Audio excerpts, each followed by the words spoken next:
dans Parole de femme. Alors je crois qu'une des choses les plus difficiles à vivre, ça va être l'injustice. Être faussement accusé, avoir été méprisé, avoir été oublié dans certaines situations. C'est vraiment quelque chose qui est douloureux pour le cœur de l'homme. Et quelquefois, c'est un combat dans lequel on a envie d'entrer par nos propres forces. On a envie de se faire justice nous-mêmes. Mais aujourd'hui, j'aimerais vous rappeler que Dieu est celui qui va vous faire justice. Dieu est un justicier et il va le faire beaucoup mieux que nous. Et il est préférable pour nous de lui laisser cette place parce que dans ce combat, si on y va par nous-mêmes, on risque de perdre beaucoup et on risque de perdre notre paix, on risque de perdre notre joie. Et ce serait vraiment dommage quelquefois de partir dans ce genre de choses et puis vraiment, tu y perds tout. Toute ta vie passe dans un combat parce que tu veux te faire justice par toi-même. Mais comme je l'ai dit, c'est vraiment l'injustice, c'est vraiment quelque chose qui est difficile, je trouve, à vivre. Parce que lorsque tu te dis, quand tu vis une injustice, comme tu dis, ta nature veut se défendre, veut rétablir peut-être les faits, peut-être au niveau du travail, que tu as une collègue de travail qui est en train d'aller derrière toi, est en train de te calomnier, etc. Peut-être au niveau de la famille élargie. Et tu as envie de te faire justice par toi-même. Mais il y a un moment donné, parce que des fois, ça peut être une incompréhension, et là, ce n'est pas de ça qu'on parle. On parle vraiment lorsqu'il y a un combat, et tu sens vraiment qu'on est en train de t'acculer, peut-être il y a une trahison, etc. À un moment donné, tu dois te dire, tiens, je vais faire confiance au Seigneur dans cette situation ici. Seigneur, qu'est-ce que tu me dis? Et lorsque tu commences à perdre ta paix, lorsque tu commences à sentir que ton caractère est en train de changer, ou tu étais une personne qui était bienveillante, maintenant, toi aussi, tu as envie de mal parler, toi aussi, tu as envie de rentrer dans la calomnie, toi aussi, tu as envie de rentrer dans ces choses-là, là, c'est là que tu dois t'arrêter et te dire, non, je ne veux pas perdre ma relation avec le Seigneur, je ne veux pas perdre qui je suis, je ne veux pas perdre ma bienveillance, voilà, arrêter de manifester les fruits de l'esprit à cause de cette situation. À Dieu la vengeance, à Dieu la rétribution, Seigneur, je veux te faire confiance et aide-moi à traverser cette situation-là. Et on voit que lorsque Joseph avait été victime d'une grande injustice de la part de ses frères, mais c'est quelqu'un quand même qui a continué à rester attaché au Seigneur parce que lorsqu'il était dans la maison de Potiphar, on a vu que dans son langage, dans son comportement, il avait le comportement de quelqu'un qui voulait toujours honorer Dieu. Donc, ça veut dire que malgré tout ce que Joseph vivait, Joseph avait sa relation avec le Seigneur qui était restée intacte, qui avait même grandi, en fait. Et moi aussi, j'aimerais inviter quelqu'un qui vit une injustice en ce moment de t'accrocher au Seigneur, pas juste pour se plaindre, mais pour grandir avec lui, en fait. Parce que lorsque tu vas grandir avec lui, il va te faire voir les choses dans un autre angle. Et peut-être que où tu priais pour la destruction de tes ennemis, tu vas te mettre à prier pour leur salut. Tu vas te mettre à prier pour que, voilà, qu'ils puissent sortir un peu de ces calculs-là, de ces choses qu'ils sont en train de faire. Jésus était sur la croix, puis il a dit, Père, pardonne-le, parce qu'ils ne savent pas ce qu'ils font, en fait. Et vraiment, des fois, dans une injustice, on est justifié, entre guillemets, parce que, voilà, de nos yeux, on veut tout de suite rétablir les choses. Mais Dieu travaille dans la durée et dans le long terme. Et si tu vois que cette situation elle commence à t'affecter, au point où ça change ton langage, au point où tu as de l'amertume à l'intérieur de toi, la situation qui est prioritaire, c'est d'abord cette amertume que tu dois régler. Ce n'est pas la situation d'injustice que tu vis. C'est de dire, Seigneur, voilà, je sens que cette situation commence à m'affecter. Je me sens devenir amère. Je me sens remettre en question mon avenir, voilà, parce que j'étais dans cet emploi et je vois que cette injustice va me faire perdre mon emploi. Je veux commencer à regarder à toi. Et vraiment, je veux t'inviter à faire cette prière pour que la paix de Dieu puisse t'envahir, pour que sa vision, sa perception des choses, voilà, qu'il puisse te communiquer sa perception des choses pour qu'à travers cette situation-là, où eux pensaient que tu allais tomber, où eux pensaient qu'ils allaient t'enterrer, mais au contraire, en fait, Dieu te propulse à une autre dimension. Amen. En fait, quand on vit une injustice, comme c'est difficile, mais c'est sûr que tout de suite, on veut une réparation. Et quand on regarde comment la société fonctionne, mais ça fonctionne un peu sur le principe de la justice. Quand tu regardes un film, c'est sûr qu'il y a toujours le justicier à la fin, ça finit d'une certaine manière, le méchant est mort. Et puis voilà que la justice est faite quelque part comme ça. Mais quand tu lis la parole de Dieu, il te dit, ne vous vengez pas vous-même, mais laissez agir la colère, car à moi la vengeance, à moi la rétribution. Et c'est pas ça le langage courant, au final, dans la société, parce qu'il faut qu'il y ait justice, on réclame la justice lorsqu'on voit comment ça se passe autour de nous. Dieu, il te dit, laisse agir la colère, laisse-moi prendre les rênes, si tu veux. Et c'est ça qui est difficile, c'est souvent de laisser Dieu prendre le contrôle de cette situation-là et de ne pas vouloir se faire justice par nous-mêmes. Et quand tu décides de laisser Dieu prendre le contrôle de la situation, ça veut dire que quelque part, tu as abandonné cette justice que toi, tu aurais voulu par rapport au cas qui a eu cours, ça veut dire quelque part tu l'as abandonné parce que tu lâches prise. Et c'est ce lâcher prise-là on doit prier pour l'avoir. Je sais que, comme je dis, c'est difficile quand tu as vécu une injustice de juste te dire, OK, je lâche prise, voilà. Parce que parfois on le dit, mais dans le cœur. Et ça, je vous dis, c'est des enfants qui me l'ont dit quand je leur faisais une leçon. Je leur ai posé une question par rapport, est-ce que c'est facile pour vous de pardonner? Ils disent oui, c'est facile de le dire. Mais dans les faits, c'est pas si facile que ça. Et quelquefois, c'est ça, c'est que c'est facile de dire, OK, adieu la vengeance et tout. Mais dans ton cœur, à l'intérieur, tu sens que parce que la justice, telle que tu l'entends, n'a pas encore été faite, c'est un peu dur. Mais il faut s'ouvrir, il faut se remettre à Dieu et dire à Dieu, Seigneur, voici ce que tu me demandes de faire, je choisis de lâcher. Et ça, j'ai l'impression que c'est ça le premier combat à mener pour les personnes qui sont dans une situation d'injustice, c'est d'aller dans la présence de Dieu juste pour lâcher, juste pour que lui, il prenne les rênes, pour que le sentiment qu'on a à l'intérieur de nous d'injustice soit comme déposé à ses pieds. C'est l'une des choses qui peut être le plus dur, mais vraiment, je vous encourage à le faire. Et je crois aussi que quand on fait ça, quand tu reçois des nouvelles comme quoi peut-être que quelqu'un que tu aimais beaucoup t'a trahi et tout, tu vois que c'est injuste. Quand tu vas aller devant Dieu avec ce type d'émotion, Dieu peut te mettre de la compassion pour cette personne-là. Et tu vas réaliser, comme tu disais Nadine, qu'en fait la personne ne sait pas ce qu'elle est en train de faire. Et ça va aider dans ce processus-là, en fait, non seulement de guérison pour toi, mais aussi de manifestation du cœur de Dieu, parce que derrière la justice, il faut que le cœur de Dieu soit manifesté. Donc ça va aider. Et il y a des cas très graves, hein. On n'est pas en train de minimiser des situations. Il y a des situations qui sont vraiment terribles, où les gens ont vécu des catastrophes.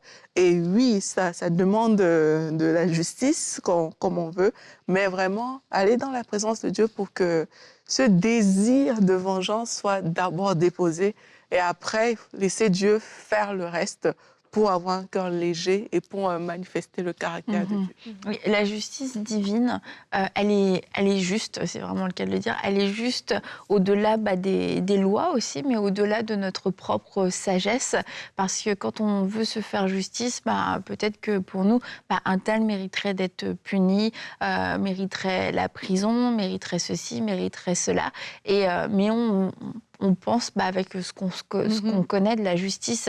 Mais quand tu vois que Dieu fait justice à une personne, notamment, premièrement, il va s'occuper de ce qu'on appelle ennemis. Alors, il y a différentes sortes d'ennemis. Il y a des ennemis qui vont être des chrétiens, qui vont être sauvés, et Dieu va les corriger. Dieu va passer par la correction, mais il ne va pas les exterminer. Il y a d'autres ennemis qui sont vraiment qui sont remplis, c'est des mauvais esprits qui les ont poussés. Dieu va pouvoir agir de façon aussi spirituelle et s'attaquer à ces esprits-là, parce qu'il y a des gens qui poursuivent, il y a des gens qui font du mal parce qu'ils sont animés par des mauvais esprits. Et c'est là où on doit se rappeler que c'est pas contre la chair et le sang. Et quand Dieu applique sa justice, il l'applique aussi au niveau spirituel. Et puis, il y a vraiment des personnes qui d'elles-mêmes est motivée par des mauvais esprits, sont des personnes foncièrement méchantes qui rejettent l'intervention divine. Et là, on peut voir le jugement de Dieu s'appliquer et de façon souveraine, mais c'est pas nous qui avons mis notre main dedans. Et c'est important de se dire, la justice de Dieu va dépasser ma sagesse. Et moi, je risque de me retrouver moi-même dans des problèmes finalement, si je veux prendre ce dossier-là, si je veux me faire justice, si je veux faire justice à ma famille, à mes enfants, à mon pays, je risque de me retrouver dans une situation qui va être défavorable pour moi. Donc, autant que je puisse laisser ce dossier-là. Maintenant, ça ne veut pas dire qu'on est passif et qu'on ne fait rien, en fait. Ça ne veut pas dire qu'on reste subir.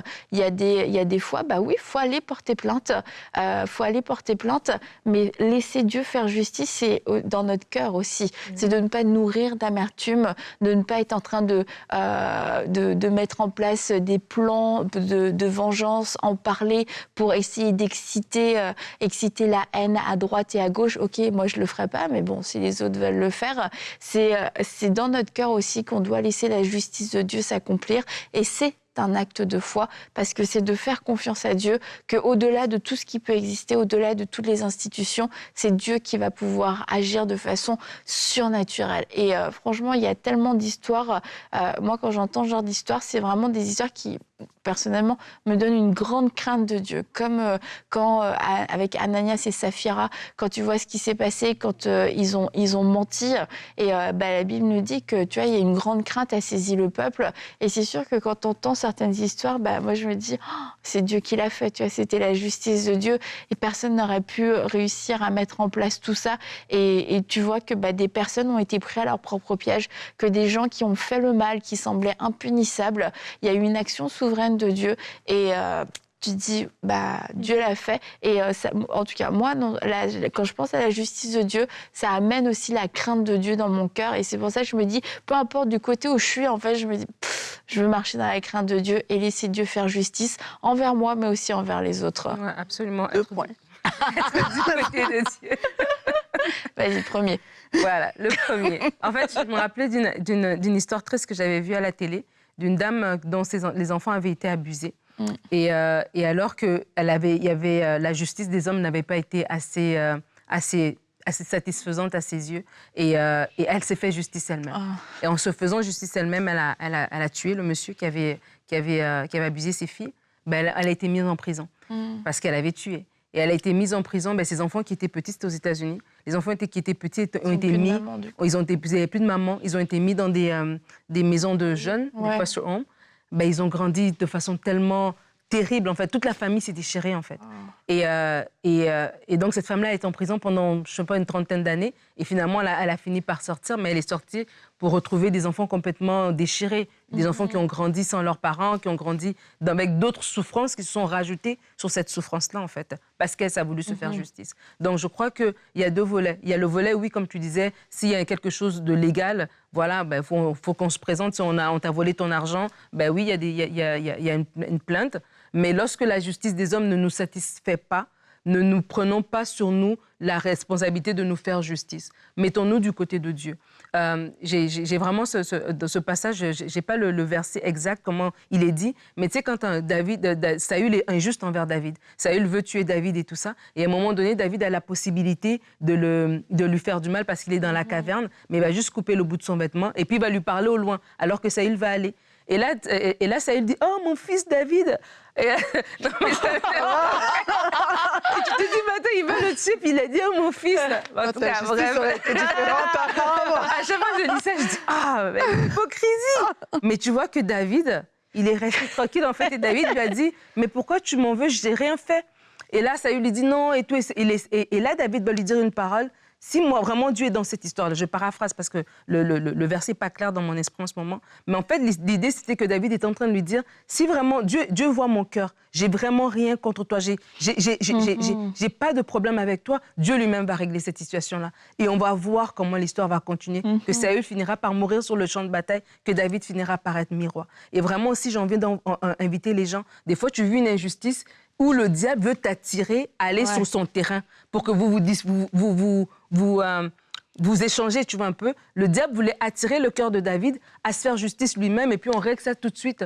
Mais David a gardé son cœur. Il dit, je vais rester du côté de Dieu. Je ne sais pas comment Dieu va trancher, comme tu dis, la justice de Dieu, elle est souveraine. Je ne sais pas quand il va trancher, mais quand il tranchera, je vais m'assurer que je ne suis pas où je ne dois pas être. Et quand David a gardé son cœur comme ça, voilà, Dieu lui a fait justice de façon beaucoup plus grande qu'il aurait pu le faire par lui-même. Et vraiment, je veux inviter les gens. C'est comme, vraiment, tu sens que dans ton cœur, tu sens qu'il y a de la haine qui commence. Ça a commencé comme de l'amertume, ça a commencé peut-être comme, voilà, un petit sentiment, mais maintenant, il y a de la haine. Là, ça commence à grandir et vraiment, c'est en train de s'installer dans ton cœur. Vraiment, je veux t'inviter à te ressaisir et à dire non, Seigneur, je veux regarder à toi. De toute façon, ce travail, tu pourras m'en donner un autre. Cette relation, tu pourras m'en donner un autre. C'est toi qui fais battre mon cœur. Et donc, je veux m'accrocher à toi. Et vous allez voir, parce que vous allez choisir d'honorer Dieu, Dieu va garder votre cœur dans cette saison. Mais lorsque Dieu va vous faire sortir de là et qu'il va vous faire justice, comme on dit, laisse Dieu faire justice, vraiment, il va vous donner des choses que vous-même, vous saviez que vous n'aurez pas pu avoir, des choses que vous-même, à cette époque-là même, qui n'était même pas à votre portée, en fait, il va vous amener beaucoup plus loin. Pourquoi? Parce que vous avez honoré sa parole, parce que vous avez cru que quand Jésus a dit de prier pour ceux qui vous maudissent, il n'était pas en train de parler pour parler. Vous avez cru ça et vous avez obéi. Vous avez prié pour ceux qui vous font du mal. Vous avez dit, Seigneur, je veux garder ta parole dans mon cœur. Je vais la serrer dans mon cœur et vous allez voir ce que Dieu va faire dans vos vies. N'allez pas dans le camp de l'ennemi, qui est le camp de la méchanceté, de toutes ces choses-là. N'allez pas dans ce camp-là. Montez de niveau, restez dans le camp de Dieu. Et comme on le voit dans la parole, que ce soit pour David, que ce soit pour Joseph, vous allez voir le Seigneur se lever et vous faire justice. Et par rapport à ce que tu dis, Nadine, quelquefois, je prends le cas de David, il a reçu une parole. Ça veut dire que tout était en sa faveur. Il pouvait se prendre la royauté, entre guillemets, par lui-même. Et lui, il avait reçu cette parole-là. Et on a des personnes comme ça aujourd'hui qui ont reçu, j'ai une parole, j'ai quelque chose que Dieu m'a dit et tout. Et dans le désir de se faire justice, derrière le désir de se faire justice, dans certains cas, se cache aussi le côté je vais aller trop vite par rapport à ce que j'ai dans mon cœur, par rapport à des choses que j'ai peut-être reçues. Et c'est important de prendre du recul. David a dit, je ne toucherai pas à loin de l'Éternel. Et c'est ça qui l'a empêché de mettre la main sur Saül. Et quelquefois, il y a des paroles qu'il faut qu'on se dise à nous-mêmes. Je n'irai pas jusque-là. Je ne ferai pas cette chose-là. Je ne maudirai pas ce patron qui ne me traite pas comme les autres employés. Je ne trahirai pas aussi, je ne mettrai pas une peau de banane à ce collègue-là, même si je vois à quel point il n'arrête pas de le faire pour moi. Ouais. Donc, c'est aussi de se dire qu'il y a des choses que je ne ferai pas. Ouais. Pas parce que ça ne me tente pas, oui, ça peut peut-être te tenter de le faire, mais parce que tu as choisi, comme tu disais Nadine, tu as choisi d'être du côté de Dieu. Ouais. Tu as choisi la justice de Dieu, en fait. Et si il arrive qu'on te donne même l'occasion, l'opportunité, comme David a eu vraiment l'opportunité de venir couper le pan de la robe de Saül, si on te donne l'opportunité dans une réunion de dire et tout, il y a des gens qui vont la saisir, c'est ton pouvoir. C'est comme... Mais en fait, là, il faut parler avec la sagesse de Dieu. Et je pense que la sagesse de Dieu, ça se demande. On demande à Dieu la sagesse. Il faut parler avec la sagesse de Dieu, toujours dans le but d'être un canal de bénédiction. Plusieurs personnes, lorsqu'elles ont juste fait ressortir leur colère, que oui, telle personne m'a fait ça et tout, n'ont pas réalisé que c'est ça qui les a disqualifiés, parce que leur justice était dans la plainte, dans les réclamations et tout, alors que d'autres personnes qui étaient juste calmes, qui ont dit les faits, mais qui n'étaient pas dans un désir de revendication personnelle, ont trouvé grâce. Donc c'est important de choisir de rester du côté de Dieu et de se dire en soi-même, il y a des choses que je ne ferai pas. Même si je vois que la situation est terrible, moi, à mon niveau, je ne ferai pas telle chose-là. Pas à cause de toi, mais à cause du Dieu que je sers et que je crains. Et quelquefois, on peut avoir comme une appréhension de laisser Dieu nous faire justice parce qu'on voit Dieu est amour et un peu comme Jonas qui veut dire voilà, juste on va leur dire de se repentir et puis après voilà, tout va bien aller. Puis en fait dans notre cœur on n'a pas envie que ça se passe comme ça. On n'a pas envie de dire Seigneur fais justice parce que peut-être que dans ta justice tu vas me dire de pardonner puis après je vais pardonner puis tout va bien aller. Mais moi je trouve qu'il mériterait quelque chose de plus. Et du coup, on n'a pas envie pour cette raison-là parce qu'on trouve que le châtiment va pas être à la hauteur de ce que nous, on estime mériter, mais de se rappeler que nous-mêmes, on a été pardonnés, nous-mêmes, on a été graciés et qu'on a été l'auteur de situations injustes aussi. Bon, peut-être pas de situations si horribles comme tu as pu partager tout à l'heure, Nadine, mais à un niveau plus bas, tous, on a été à un moment donné l'auteur d'une situation injuste, quelqu'un s'est senti faussement accusé ou pas bien parlé, etc. de notre part. Et puis si la personne, dans ses prières, avait dit « extermine cet ennemi, détruis-la », tu te serais dit « wow, c'est un peu intense ». Mais dans l'autre sens, c'est comme ça fonctionne assez bien. Donc ça, c'est la première chose, c'est que la justice de Dieu peut aussi se manifester par de la compassion et par le pardon. Et l'autre chose, c'est parce que aussi, quelquefois, on a un regard de Dieu où on se dit « Dieu n'est que amour ». Et on pense que amour, c'est que Dieu va rester tranquille et puis c'est bon, calme-toi, t'inquiète pas. Mais Dieu est un justicier, Dieu est un combattant, il est un guerrier. Et quand il se lève pour de vrai. Et c'est quand même dans ce passage-là, dans Jacques. Non, c'est pas dans Jacques, dans Romains, ne vous vengez pas vous-même, bien-aimés, mais laissez agir la colère de Dieu, car il est écrit, c'est à moi qu'appartient la vengeance, c'est moi qui donnerai à chacun ce qu'il mérite, dit le Seigneur. C'est que Dieu est capable de le faire, et il dit pas, ne faites rien, c'est pas grave, il s'est rien passé, on va étouffer. Et c'est peut-être l'image qu'on peut avoir de l'autorité de Dieu, c'est qu'on étouffe, parce que dans beaucoup d'endroits, les scandales ont été étouffés, et c'est comme ça que la justice a été faite. Mais quand Dieu nous dit « reste tranquille », toi, c'est pas pour dire « on va étouffer le scandale ». Reste tranquille parce que c'est moi qui vais m'en occuper. Et c'est vrai que la deuxième partie qui nous dit « mais si ton ennemi a faim, donne-lui à manger, s'il a soif, donne-lui à boire, car en agissant ainsi, tu amasseras des charbons ardents sur sa tête et ne te laisse pas vaincre par le mal, mais sois vainqueur du mal par le bien ». C'est qu'en fait, Dieu, tellement sa justice est complète, elle est complète envers moi, elle est complète envers l'autre. Ce qu'il dit, prends pas la vengeance, c'est quelque chose qui va te dévorer, c'est quelque chose qui va venir tout manger en toi. Ça va être un vrai poison. Mais toi, garde ton cœur. Comment est-ce qu'on peut garder notre cœur dans des situations d'injustice ?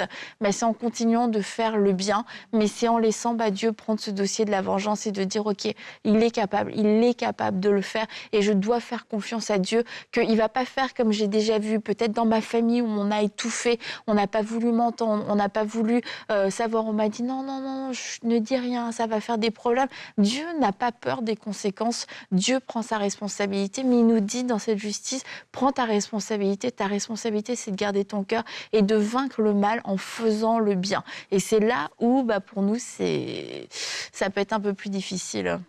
Et en fait, comme tu dis, lorsqu'on veut se faire justice soi-même, c'est que cette amertume-là vient nous manger, en fait, ça vient voler des choses à l'intérieur de nous. Mais lorsqu'on fait cet exercice que la Bible dit dans Romains, c'est que nous aussi, on grandit. Donc, parce que des fois, on peut avoir subi une injustice, un souci au travail peut-être ou dans la famille élargie, comme tu disais, et ça prend toute la place. Ça nous obsède et c'est comme cette situation-là et cette personne devient notre ennemi et toute notre vie, c'est en fonction de jusqu'à quand est-ce que ce dossier va être réglé. Et peut-être même des années peuvent s'écouler, mais on a été aspiré en fait par rapport à cette situation-là seulement. Mais lorsqu'on fait cet exercice que tu dis, de savoir que c'est à Dieu qu'appartient la vengeance et la rétribution et que moi, je dois faire le bien, mais ça veut dire que moi aussi, je suis en train de grandir. L'autre personne qui me fait du mal, elle ne grandit pas parce qu'elle est, selon les cas qu'on a dit tout à l'heure, peut-être c'est un mauvais esprit ou bien peut-être qu'elle est foncièrement mauvaise, mais elle fait ce qu'elle a à faire. Mais moi, je suis en train de grandir aussi avec le Seigneur. Donc, soit que j'aurai la maturité pour pardonner, j'aurai la maturité peut-être pour prier pour la personne, mais quoi qu'il en soit, je suis en train d'honorer le Seigneur et je suis en train de grandir. Mais si je ne veux pas faire ça, c'est que moi aussi, je vais être aspirée, en fait, par cette personne-là, par sa façon de faire. Donc, non seulement elle m'aurait pourri la vie parce que, voilà, elle est injuste envers moi, mais en plus, que moi-même aussi, dans mes pensées, j'ai ouvert la porte à la colère, j'ai ouvert la porte à l'amertume et à la haine. Et c'est ça qui est en train de me nourrir et c'est en train d'affecter les autres éléments de ma vie. Peut-être que c'était au travail, mais cette injustice au travail affecte mon humeur, ça affecte le type de maman que je suis, le type d'époux que je suis, ça affecte tout, en fait, dans toute ma vie, en fait. Et vraiment, il y a ce verset que j'aime beaucoup qui est dans Psaume qui dit que l'équité et la justice sont la base de son trône. Et ça, c'est quelque chose, lorsqu'on vit une injustice, on doit se rappeler. Dieu est juste, il est assis sur son trône et il voit tout.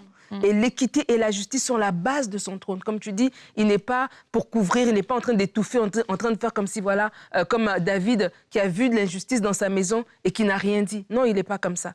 Peut-être qu'il n'a pas agi immédiatement comme moi, j'aurais voulu que ce soit immédiatement aujourd'hui, mais il l'a vu et en son temps, il va faire quelque chose. Alors, laisser Dieu faire justice, c'est aussi faire confiance au Seigneur, comme on a dit depuis le début de la semaine.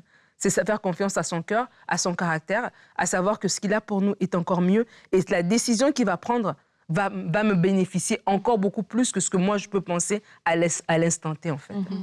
J'aime beaucoup une chose que tu as partagée tantôt, Annabelle, quand tu as dit que la justice de Dieu, parfois, ça va pour l'autre, ce sera la compassion, ce sera le pardon.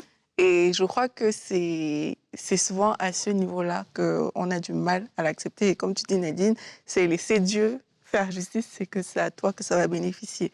Moi, j'imagine un film où quelqu'un a fait des choses mauvaises et à la fin du film, on dit « Ok, t'es pardonné et tout, c'est fini ». Ben, tu vas sortir du cinéma en disant « Mais ce film est nul ». On avait puni le méchant, il n'y a rien qui s'est passé et tout.